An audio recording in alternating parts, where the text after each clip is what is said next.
குருவே சரணம். அனைவருக்கும் வணக்கம். ஜென்ரலாக ஒரு சில இந்த பிஸ்னஸ் பீப்புளெலாம் என்னை காண்டாக்ட் பண்ணி கேட்கும்போது ஒரு சில விஷயம் கேட்குறாங்க, மெயில் அனுப்புகிறாங்க. சார், தொழிலில் ரிஸ்க் எடுக்கலாமா சார் அப்படின்னு. தொழிலில் தாராளமாக ரிஸ்க் எடுக்கலாம், ஆனால் நீங்கள் ரிஸ்க் எடுக்கக்கூடாது. நீ இன்னும் லூஸா அப்படின்னு கேட்குறீங்களா? விஷயம் இருக்குது, கவனிங்க. எப்போ நீங்கள் ரிஸ்க் எடுக்கலாம் அப்படின்னா, ஒரு தொழிலை பற்றி A to Z கிளியராக உங்களுக்கு ஒரு தெளிவு கிடச்சிருச்சுன்னா தாராளமாக அப்போ நீங்கள் ரிஸ்க் எடுக்கலாம். அது உங்களை பாதிக்கவே பாதிக்காது. அந்த தொழில் என்ன ஏதுனே தெரியாமல் ரிஸ்க் எடுக்கிறீங்கன்னா மாட்டிப்பீங்க. அவ்வளோதாங்க விஷயம். இது இன்னும் உங்களுக்கு டீட்டெயில்டாக நான் சொல்லணும் அப்படின்னா நல்லா கவனிங்க. இப்போ நான் ஒரு சினிமா ஒன்று எடுக்க போகிறேன்னு வச்சுக்கோங்க.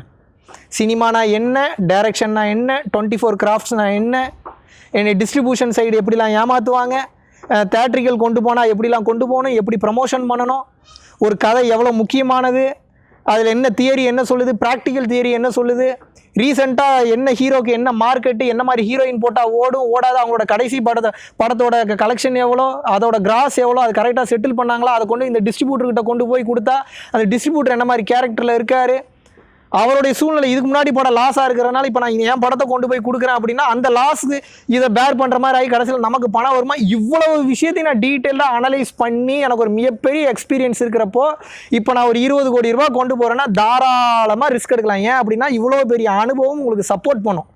உங்களுக்கே தெரியும் 100% நீங்கள் கான்ஃபிடென்ட்டாக இருக்கீங்கன்னு. நீங்கள் வேறு யாரும் உங்களுக்கு சொல்லவே வேணாம். நீங்கள் சரியாக பண்ணுறீங்களா இல்லையான்றது உங்கள் மனசுக்கே கேளுங்க. உங்கள் மனசே கரெக்டாக சொல்லும், பச்சையாக சொல்லி கொடுத்துரும். இன்னும் நீ தயாராகலை, நீ தயாராகிட்ட, இது அதுவே சொல்லும். உங்கள் மனசில் இன்னும் ஒரு பயம் ஒரு இது இருக்குன்னா, ஐயோ இன்னும் நமக்கு இது தெரியலையா அது தெரியலையா மாட்டிப்பீங்க நீங்கள். அப்போ என்ன, முதலில் நீங்கள் கற்றுக்கொள்ள வேண்டியது ஞானம். அது ஞானம்னா அந்த ஞானம் சினிமா சம்மந்தப்பட்ட ஞானம். சினிமாவுக்கு இதுதான், சமையலுக்கு இதுதான், எந்த தொழில் எடுத்தீங்கனாலும் அதுதான். அதை பற்றி A to Z ஆரம்பத்துலேருந்து முடிவு வரைக்கும் இது இங்கே ஸ்டார்ட் ஆகி இப்படி போய் இப்படித்தான் முடியுன்றதை தெளிவாகிக்கங்க. அதுக்கப்புறம் அதில் நீங்கள் ரிஸ்க் எடுக்கலாம். இதில் இன்னொன்று இருக்குங்க, இவ்வளோ தெளிவாக இருந்தீங்கனாலும் இறைவனோட கணக்கு வேறையாக இருக்குது, விதி வேறு மாதிரி இருக்குன்னா அது வச்சு செய்யுங்க, அது வேறு மேட்ரு. அதுக்கு எல்லாம் வேறு சில வழிகள் இருக்குது, அதை நான் அப்புறம் சொல்கிறேன். முதல்ல இதை புரிஞ்சுங்க. ரிஸ்க் எடுக்கலாமான்னா எடுக்கலாம், அதை பற்றி A to Z தெரிஞ்சிருக்கணும். இடையில எங்கேயாவது பிசுறு இருக்குது, எனக்கு தெரியல, இதில் ஏதோ டவுட் இருக்குன்னா மாட்டிப்பீங்க. ஸோ இப்போ சொல்லுங்கள், ரிஸ்க் எடுக்கலாமா, ரிஸ்க் எடுக்கக்கூடாதா? ரிஸ்க் எடுக்கலாம், ஆனால் ரிஸ்க் எடுக்கக்கூடாது. ரிஸ்க் எடுக்கலாம். எப்போ ரிஸ்க் எடுக்கலாம்? A to Z தெரியும் போது ரிஸ்க் எடுக்கலாம். ரிஸ்க் எடுக்கக்கூடாது. எப்போ ரிஸ்க் எடுக்கக்கூடாது? அதை பற்றி எங்கேயாவது ஒரு சின்ன பிசுறு இருந்தாலும் ரிஸ்க் எடுக்கக்கூடாது. முதல்ல அதை கிளாரிஃபை பண்ணுங்கள். அதை கிளாரிஃபை பண்ணதுக்கப்புறம் தான் நீங்கள் ரிஸ்க்கே எடுக்கணும். இல்லாட்டினா ரிஸ்க் எடுக்கிறதெல்லாம் ரஸ்க் சாப்பிட்ற மாதிரி அப்படின்ற வார்த்தையை மட்டும் வச்சு போனீங்கன்னா மாட்டிப்பீங்க. மிகப்பெரிய பஞ்சாயத்துகளில் முழிப்பீங்க. பல உயிர்கள் போனதுக்கு உண்டான பல எக்ஸாம்பிள்ஸ் இருக்குது. அதனால் அதை மைண்டில் வச்சுக்கோங்க. இதுதாங்க பேசிக்கான விஷயம்.